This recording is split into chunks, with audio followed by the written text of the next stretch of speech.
Hi viewers, welcome back to my channel. Good evening everyone. Ngasi sungatang live talkse yang kui davida pung tara phok talkse. Mapan makhai tare hojik mapan makhai pung tara phok ngatang mayam unawi yai ko. Saga talkpugi ngatang mayam pun sen tawbune. Ngasi sumayam ki interact tawbagi nungai batu dumuk lawminasi aduga mayam na hangbiningwa wahang singdo sum hangminaraga khara enjoy tawminase tare ko.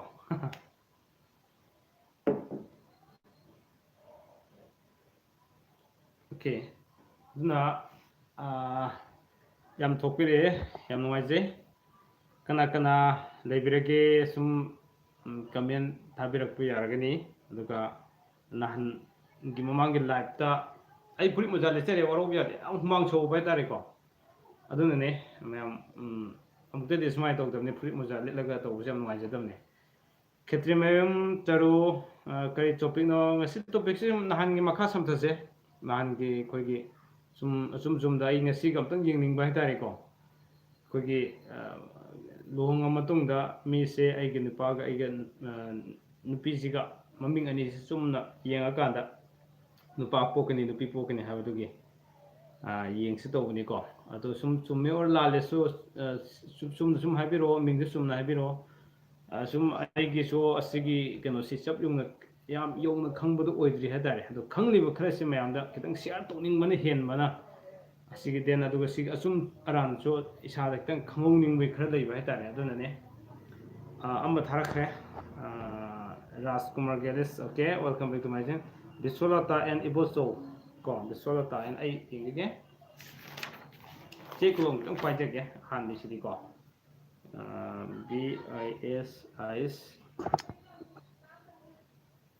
Bilata Bisolata plus Iboso Bocso Iboso yes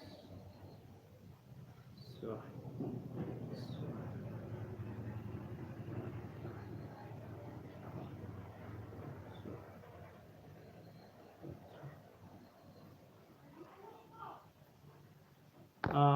ahanbagi hajrage Geliski ko Bisolata ga Iboso si ahan besi nupa tai chumala ngari khangde ai sidi yengjabaduni na hajrisi Priya ga Viveka ko Hemra Sendrembam Priya ga Viveka si nupi ta male nupi tai ahan ba ang pok do bang si ko aduga Sanskar Gupta nupa pokani haba okay pokpiro Romeo Soibam okay thank you so much Thongam Mina Kumari Rohan Mina Kumari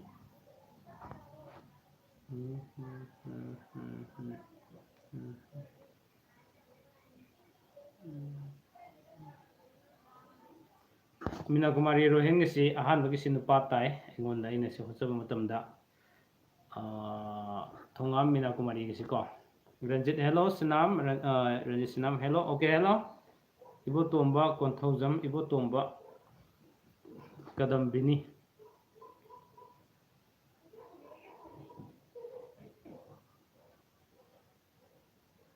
Ibo Tomba Kadambini si nupi tai then aduga Valentina Mayalambam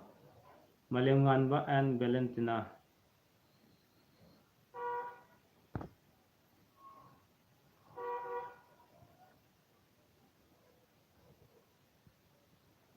nupi tai Valentina ki so aduga Jodachandra Rojina Jodachandra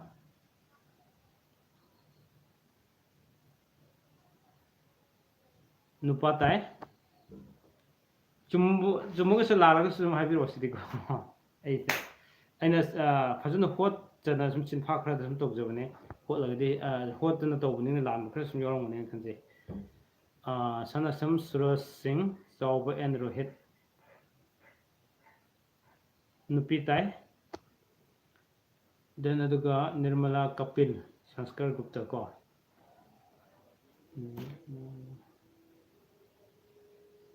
nupa tai Monish Soni ko Samer ga Ravina ga Nupatai Dagger Rose Nupatai ai ming message yaman ming sim panjat of your own orobiro Tamoso Singh Lies Risikanta and Priya Nupitai Ranjit bro kay thada aduga kay numit luhongagadi nupapokani luhongbagidi habi yadre aduga luhongbagidi nupapokna luhongba natabani aduna luhongbagi luhongba loraga yengadaba khara lay aduda yengsi ko Rajasinam Asumar Galis thank you yamba okay welcome Miss Khalida Begum Nawaz ka Muskan amata yengbiu Nupitai ahanbagi Hasna Devi Hasina Pateljit Nupitai aduga Yumlembam Jameson Singh Jameson Kanchan Nupitai ahanbagi Ketimem taru kaino reply taroktre reply he kan grab ai di mathang yeng jirakuni ko taru ahan bagi di ai haja gramne tarugi Sitambari Soibamgi Rakesh Sitambari Nupitai ahan bagi Ranjit Singh Ranjit Jerina Nupatai ahan bagi Angom Lakhiwai thanks okay welcome Romesh Mutum Romesh ka Nirupama ga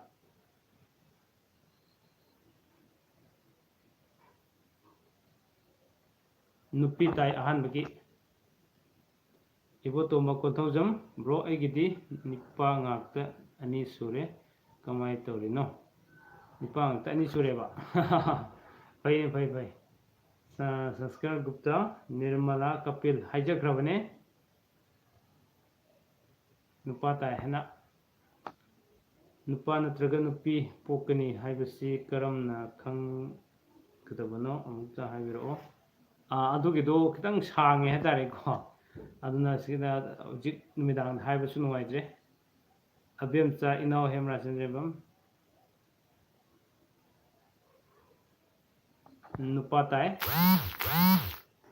Asalata Sorok Khaibam Prem Kumar and Asalata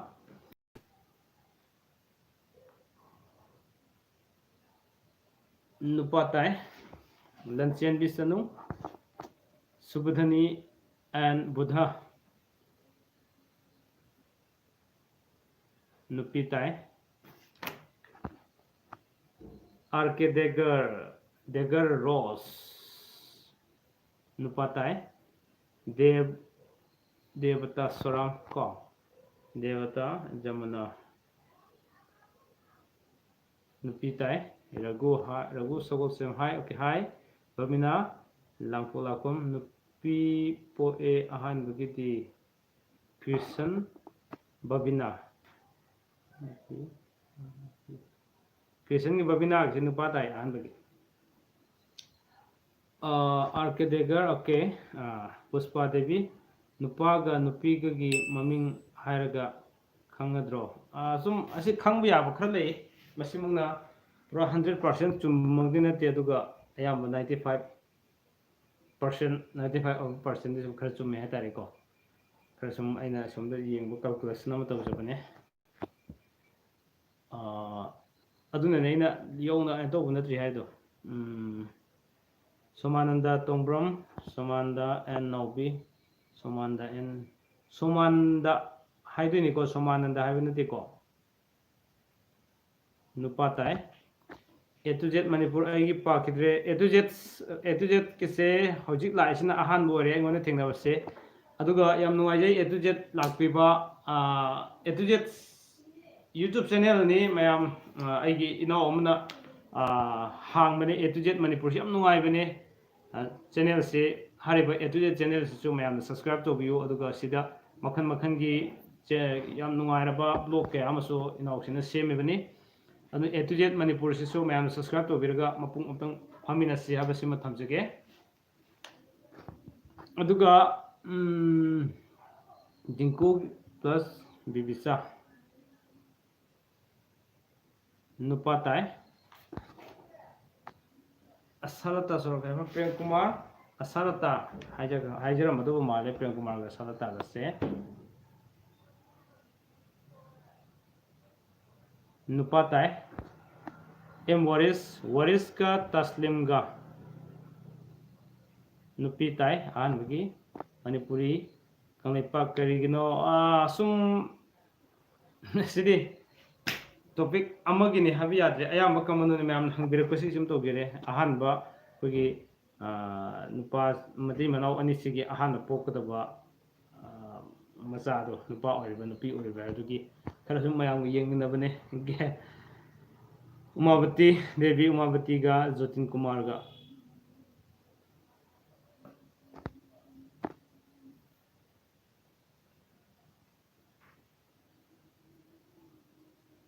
Umavati का ज्योतिन कुमार का से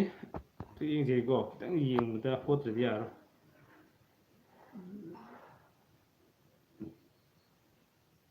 नुपी दि तायबको अदो खितंग फजन होतोम चंगेसी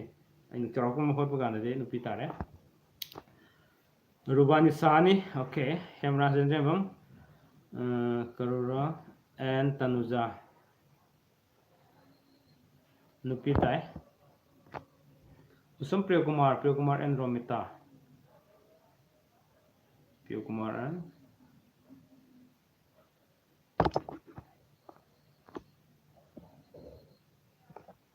नुपा ताई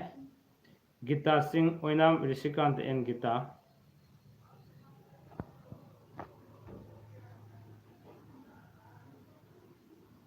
नुपी ताई सोमानदा तोंब्रम सुंदरी प्रेम है दोरा प्राम है दोरा सुंदरी प्रेम नुपी ताई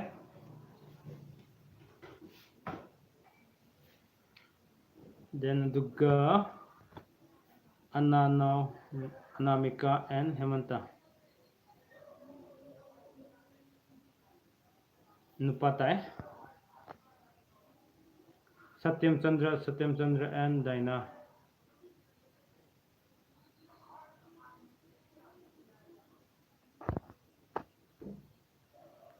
सत्यम चंद्र का डायना के नुपी ताई खितंग होतम चंगे सिगिसुको अना हाइबसी होलपद खरग पल्लिसे फजन होतम चंगिने आंगान होतन फगदब हाइतारे अदु चौराकु येंबदि नुपी ताई अंगोम विद्यारानी निर्जित एंड विद्यारानी नुपी ताई सिसो केएस रंजित देवदत्त ममता अहनबगी नुपा पोए अनी सुबे हाइबिर अनी सुबे से होत बखर सांगेको आई अहन में खगदिन हाइजे अनी सुबसु येंब याय अहुम सुबदैदि येंब याद्रे अहनब अनी सुबु येंब याय अदुगा अनी सुबदैदि खर सांगना होत बम चंगे मसीगी कनोदे आई कनो नोंमा अनी सुबगिना अमा सेमजरके हाइदि लाइव तो सुमाय तौब नतबा अखोई ब्लॉग ओना मयाम हंगकपसिंगदुगी ब्लॉग ओना सेमजरके सुम आई हाइजरको अदुमाय तौबन फदो माले हाइदि याम सांग सांग होतबम चंगमनिनको अदुनने ओके चुंखाम सिंह सत्यजित एंड सोनिया नुपा ताई सोफिया हिदम सुरजित रिया नुपी ताई सनातुम्बी आरके सनातुम्बी सानदी असिन मी ममिंग ओइदोरा अदुमतंग हाइबिरो पुष्पा गा दिलीप का नुपी ताई सोनिका हिरोजित नुपी ताई आरके देगर याइफरे ब्रो ओके याइफरे बुंग कोंब्राय लाकपम को रामचंद्र एंड साउबा नुपा ताई हेमचंद्र कुमन हेमचंद्र अंजलि नुपी ताई अहनबगी रोमिता कोंब्राय लापम नुपा ताई अहनबगी अंगोम लखीबाई कखरे लता तोंग्रम अनिस लता नुपी ताई अहनबगी जयमती देवी नुपा ताई अहनबगी सनातोंबी आरके सनातोंबी सनाधी को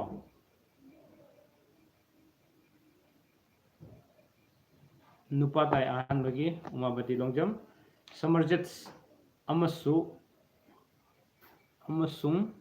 लक्ष्मी नुपा ताई वाइकोम अंजलि अइना हारिसे लान खर सुम यौरपसु याइको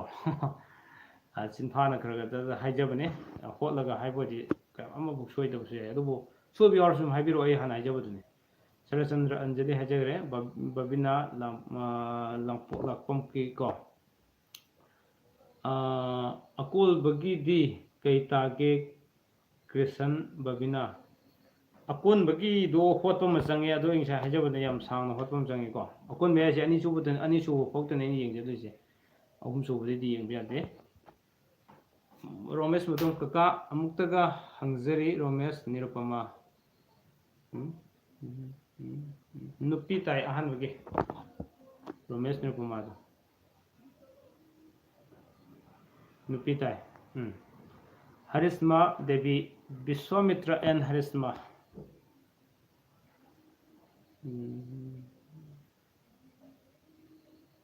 नुपा ताई अहनबगी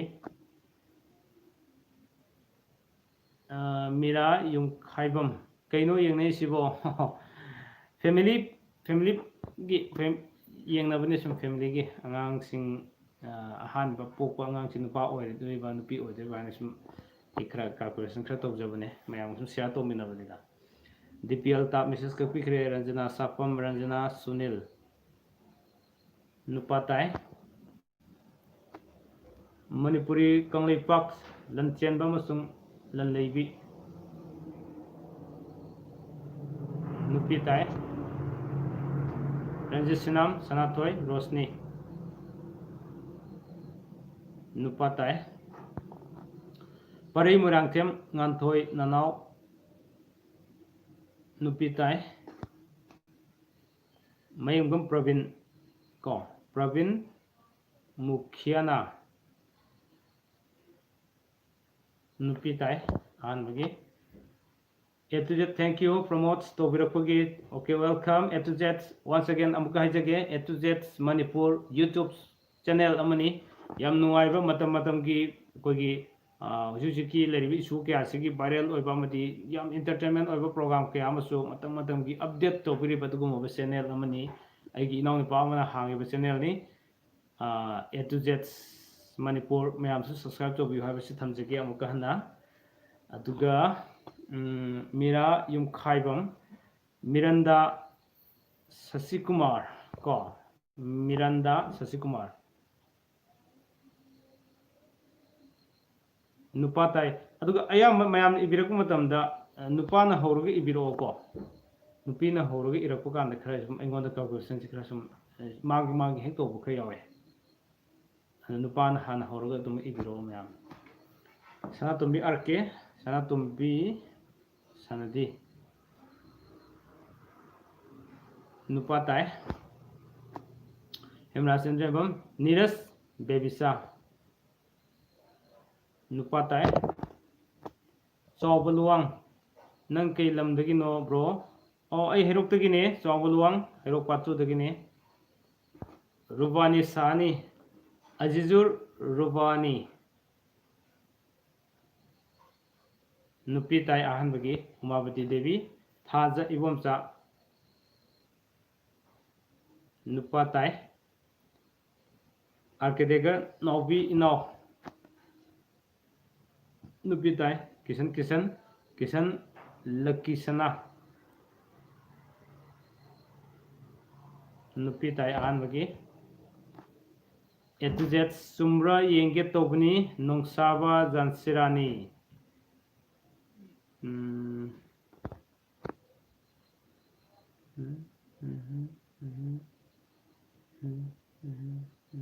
नुपा ताई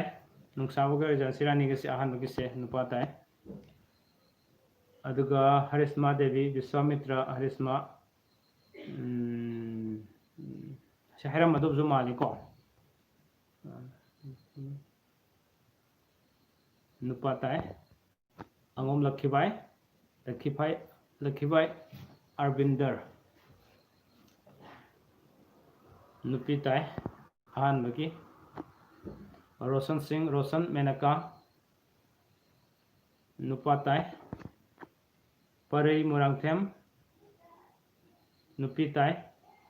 मानथोइगा ननावगसे अदुगा मीरा युमखाइबम उमावती निकी नुपी ताई निथौजम तोम्बी विजया हिरोक ननाव विजया हिरोक ओके ओके हिरोक सो हापिरे याम नुंगाइजै सामुक सो हिरोक तगी नि विजया ननाव अहानबगी नुपा ताई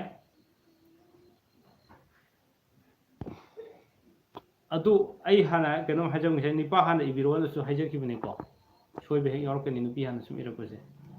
समदो मम्मी को ओनना थिरेएबा इन थिरक मतमदा सिम मयाम खंबियो अलिफा लोंजमगी अमरजीत का सोफिया का तो सुमाइना नुपान होना इबिरोबा नुपा ताई उसम प्रिय कुमार ब्रो असेंग बसुमे अहानबगी से अनि सुबगी अमुक्ता हाबिरो अनि सुबगी दो अंगानबदा फजने येंगमेना सो होतमेना से कितंग सांग बा हाइतारे अदुम होल लेबा कांदा इन मयाम की मेसेज म्याम से अमुक लोइना आयुंग चखरदे कितंग वरौनाबो खर लेदोरे हना तौजबनी को अनि सुबगी सु तोंगाना ब्लो अइ सेमजरके गापीगनी सत्यम चंद्र का दैनागा से होत से हम तो कुपना हाइबिरो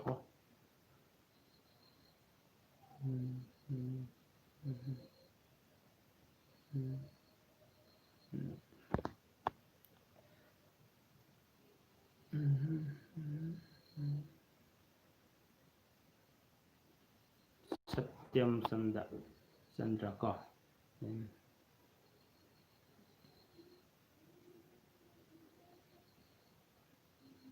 नुपी ताई सत्यम चंद्र का दैनाग से अहानबगी सिको थाजा अहिबम दयानंद थाजा नुपी ताई अहानबगी तोम खुमन रोबिन्सन गा रोशनी गा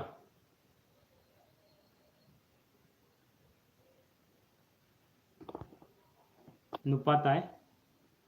राहुल मुरांगथेम राहुल अबे नुपी ताई विजयलता वैखोम प्रेमचंद गा विजयलता गा को नुपी ताई अहानबगी मीनाक्षी नोंमाइथेम मीनाक्षी थोइथोइबा नुपी ताई रोमेन नामयरपम नुपी ताई रोमेन गे रोजी को विलेज लाइफ अगी अनिसुब करी तागे साइन हाजबदुने अनिसुबगी तोंगाना ब्लो अम सेमसे याम सांग बा हाइतारे अतोप मेसेज याम लेबनिना नीरज बेबिसा हाइदे हाइरमदु माले हेमराज अदुबो नुपा ताई nganba ningthaujam nganba kajal नुपी ताई Lisa Queen, good evening sir. Lisa Queen, good evening and welcome back to my channel. Query another book. Okay, Gita Singh, James Luang, Raju Suni, Nupi Tai, and Magi, Vidyananda Thoksom. Okay, Thoksom Vidyananda ga Vidyarani ga.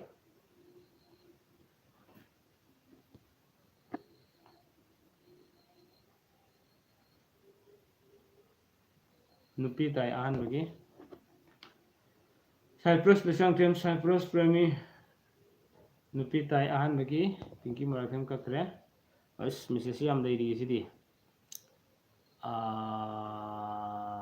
kayo kre King and Mimi ming phajari King amakan kre Bayona Kuman Athoy Brozen ko Athoy ga Brozen ga haibro Nupi Tai Gita Singh King Meme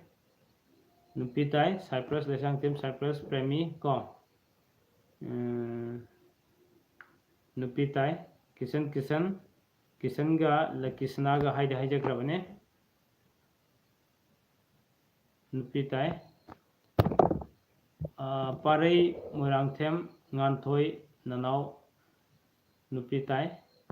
Ningthaujam Tombi Bijaya Nanau haida haijagrabane ngisa Hiroki habadu ko Hiroki do nupi tai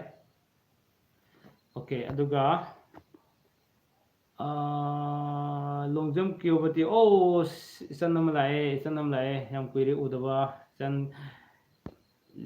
kyobati san nuari ko pausu phoro kidre sar yam pongre keno ne message sidi pongkre comment ka padre aima hujik pare sidi ai hujik ahan ma thengna bane jan kyobati ki message keno se pongde jan goi ai u kidabu kuire na yam nuai drine okay Vijalata Waikom Premchan ga Vijalata ga ko nupi tai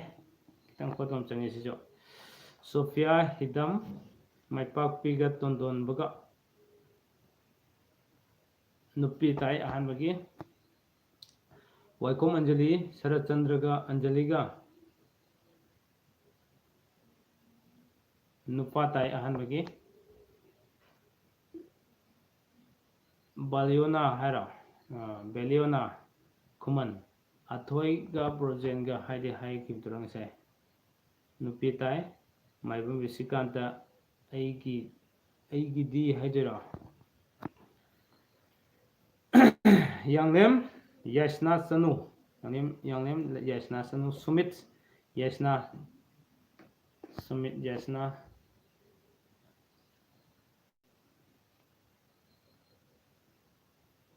nupa tai Romesh Mutum Hemchandra Manorama nupi tai ahan bagi Lata Tongbram Sanamatum and Abem ko Sanamatum and Abem nupi tai Laije Entertainment amasulae koi gi sar agi collect amagi YouTube channel amasulae Laije Entertainment mayam aiga amatoina chaminariba adugumaba aigi collect aigi sar ni koi ojani Laije Entertainment maki YouTube channel asida yamna koi puning thoganingai oiba hoji COVID-19 gi sigumlaba yamna tamthireba leina asina mapung in tumgi yombi orakadoriba heroi kyada soalaba tamthina soalaba matam asida kathokpaga loinana subject khudimaki maron especially class 10 gi subject khudimaki class lowduna subject ojasing kauduna thoina matam sacrifice ka loinana tobiriba adugumaba channel amani sigumaba channel sida atotopa nuareba program kaya amaso marmar yam hapirakpa yam kanaraba channel amani Laije Entertainment mayamna so adumaksi share tobiyo loinana subscribe tobiyo aduga channel asidagi kanaba adom yam phangbigani haba wafam sisu thamjage aduna yam nuwaijay welcome back to my channel Laije Entertainment yam nuwaijay sumaina aigi live sida sigumaba YouTube company na so monetize tobiraba amadi subscriber nearly 10k gi yoget torobane 10k yormani sumaina deraba YouTube channel amana aigi live ta lakpiba ngamkhai leitena thagasari habisi thamjage aduga mayamso once again amka haijage Laije Entertainment bo mayamna subscribe tobiyo amadi adom he subscribe toraba bell button nambi kheba taragadi yam kanaba yam phangani adom isa singi amadi maroina class amdebu mahiro singi damtadi yam kanaba channel am organi habisi thamjage yam subscribe tobiyo haba thamjage Lata Tongbram okay Laije Entertainment ge message pahongdre ei kana toringe da Rajesh Loidang nupi sum tai ahum subugi se sar ahum subugi se yengba yadriye ani subai jo khara sange ahum subai da makena kitang kok yam thadabum changi hatare adu mayam ni message sum paroi do batare aduna yengbo budi khara wabani ahum subai di ani subo di khara nuai yengba yae aduna mathangi lokas darake warobiroi sir adagi Lata Tongbram Sanamatum Abem nupi tai Kishan लकीसना ngisai hai hajakrabani ko kisan gisijo nupi tai Beliona kuman athoi projen si jo hajakrabane tabi hogdraba male nupi tai hena Sony mutum Bagendra Sony nupa tai ahan bagi Minakshi nomaitem Thoithoiba and Minakshi nupi tai Sapam Rina ko hi bro okay hi son Mira yum khaibam kai gumba mata hangjage ado life partner karom dei lakani adom da le di yengba yagadra karom adudi partner je kothi da si yengba yabu khara budi lei aduga kuwa me tu sum khara lei aduga masi kodom dagi haiba makti koina chap chana haibi yada khara lei ko masi kano je aduna mai keidu adu sina paknei haibadi yai aduga thungnabagi onadi masidi mai gi koina koi miyoi bada laibak haibam palimina laibak ta tam ma soina leibani madun togani madu togani haibasi makso thajabirano haibasi matam jage koi miyoi bada laibak kokteina khongbu lei matam sida khwari maru oibi jaga am ori bine laibak se kor het se maduna laibak ka leiba posa am oi bine ko oro biro ibm debu welcome back to my channel emwaje lakpire ibm Salam Surjit aduga Tongbram IBM ko nupi tai ahan bagi Ningthogjam Tombi Vijaya Alex nupa tai ahan bagi Sasa Nongthongbam Anand Kumar Inak Khunbi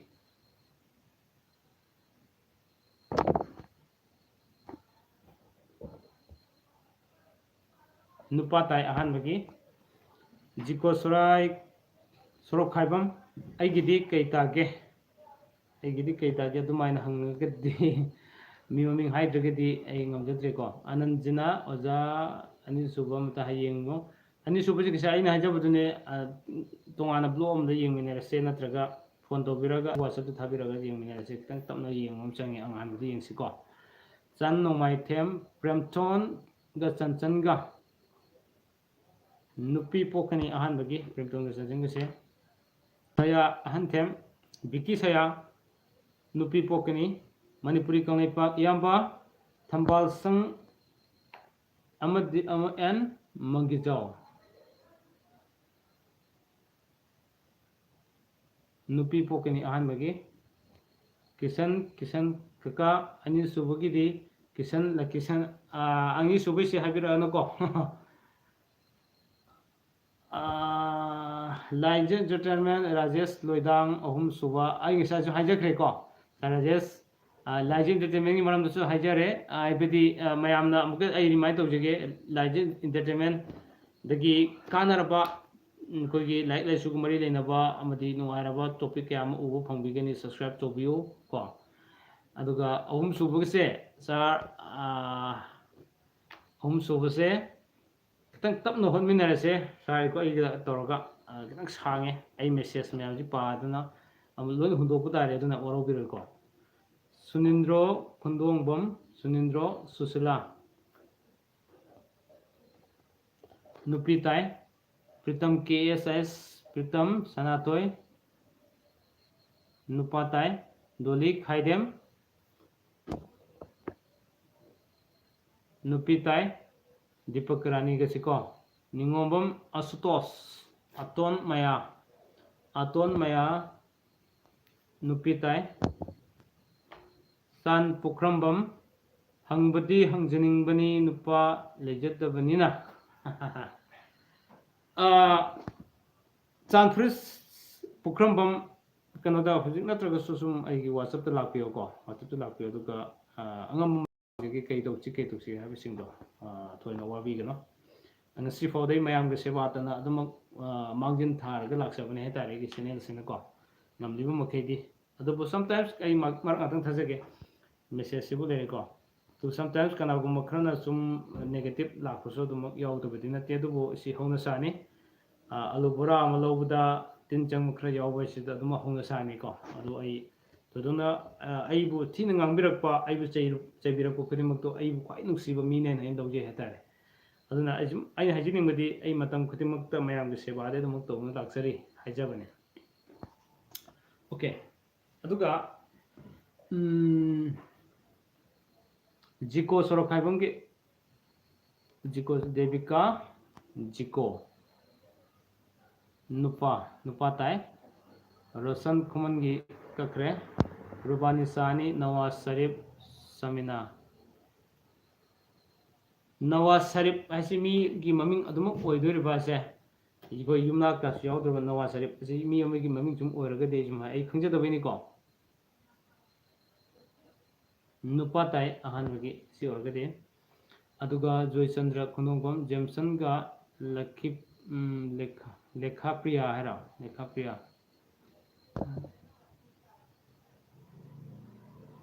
नुपी ताई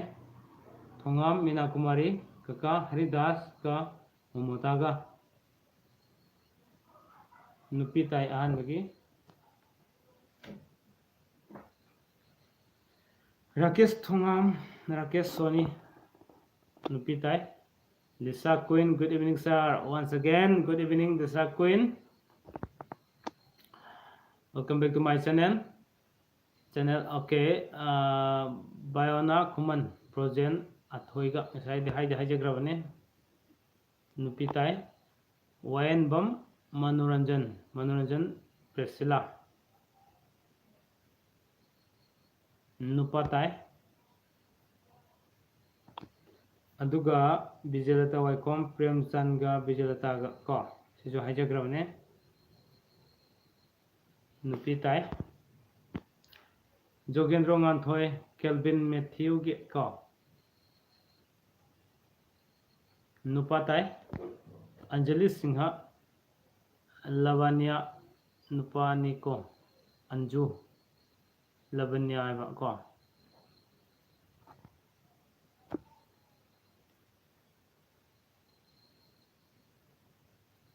नुपा ताई जिको देविका नुपा ताई अहमगी इसन विरास का घनप्रियागा नुपी ताई ब्रांथेम Pinky कखरे लाइजेंड जेमेन home सुबह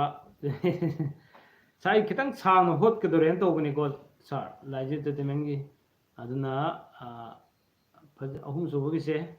अखोई चाट तौर येंबगी मो मतौदो दुमाइनसो ओइने येंगसे अंगाम फन येंमिनरसे जा लक्ष्मी ओइनाम लक्ष्मी अमरजीत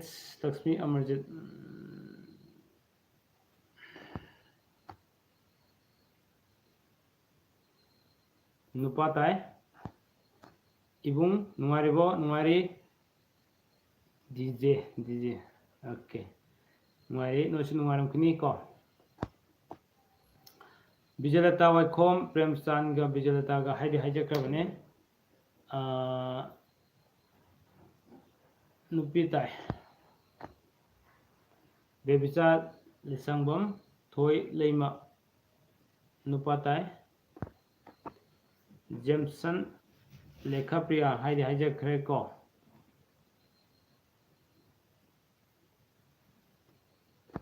नुपी ताई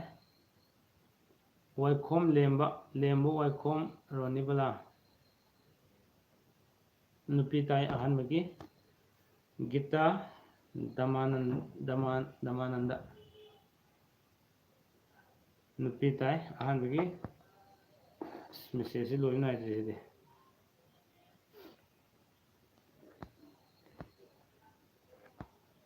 मेसेज यामखरे मेसेज यामखरे मथंग मथंग खजरके कदा यौखरे मतमदा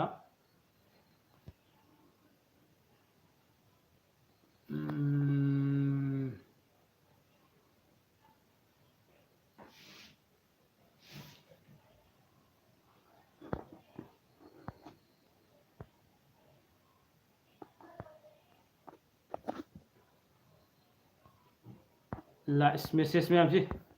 कमाई सिदे लोई ngमरोदरे मैम लाइजे अदुदे मेंजोंगु लाइ कई मथिंग चागे आई इरोम चाजरे सर आई खर चिंगचरगे मैं वरो भी यादरे ओके ओके ओके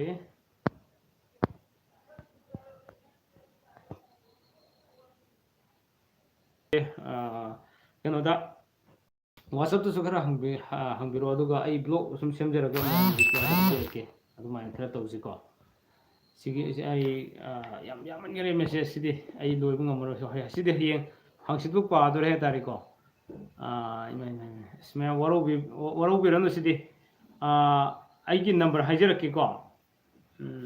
ग्रुप सु लेबने कोई WhatsApp ग्रुप सु लेबने पीके चैनल सब्सक्राइबर सिंगे अदुदुसु हंबिरो अदुगा आई मैम हंबिरको सिंचे सेलेक्ट तौजरगा सुम आई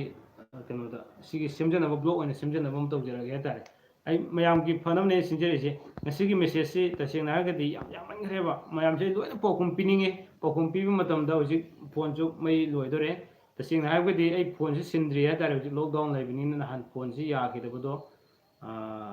फोन पूरा यागिदबदी मीगी अतोपा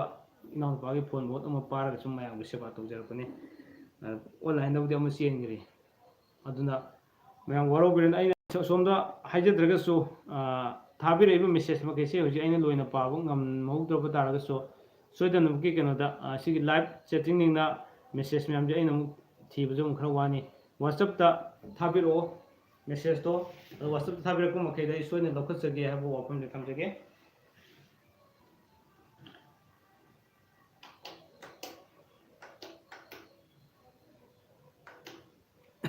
ओके अदुना यामनगरे मेसेज से आई अमुका हेगे को मैं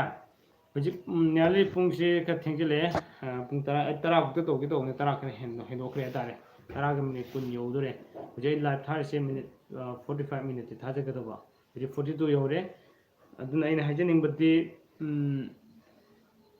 खंबिनि आइना हारे सिंजे एग्जैक्ट चुंगनी हाबु मक्सन तिको लान खरदे दम योरकनी हाबसि मै थमजगे मरमदि तसेंमगिदि मसि फजन होटकदबम ओइबने आइना फॉर्म लामतंग आइन सिनफा पुजबा है तारे को सिनफा पुरसे खय खतंग कनोने कोइगी सोरदगी लौजबा है तारे सुम खरजे मयाम सुम तौजबने दुदा सोइबो खरदे अदुम यौरंगनी हाबसि आई थमजगे मखादान सुम यौरखिनी अदु आई ब्लॉग ओने सेमजरपो कानसो कनो आइगदी हुजिक सि सांगयेंग म तौजबा है तारे अदो असोइबदु चुमने सुम हाइबेरपो तारगदी आई सोइरेन हारबुदा आइनसो कदाइ सोइरिनो मुन्न येंगहोरगा हेना खंगगा मैम हेन खाबी तंजा फंगनी है वाफम जेने थमजे यम सांगनदी तौजरोगे मैम को कनोसे मेसेज थारक लेप्री मैम से लोन पाब ngमरोद्रे यम यावरी मैम थाबिरक सोइदनबकी वरावरगनी मदु तोबिरगनो तोंगाना मेसेज कमेंट और सुम लापिरो अदुगा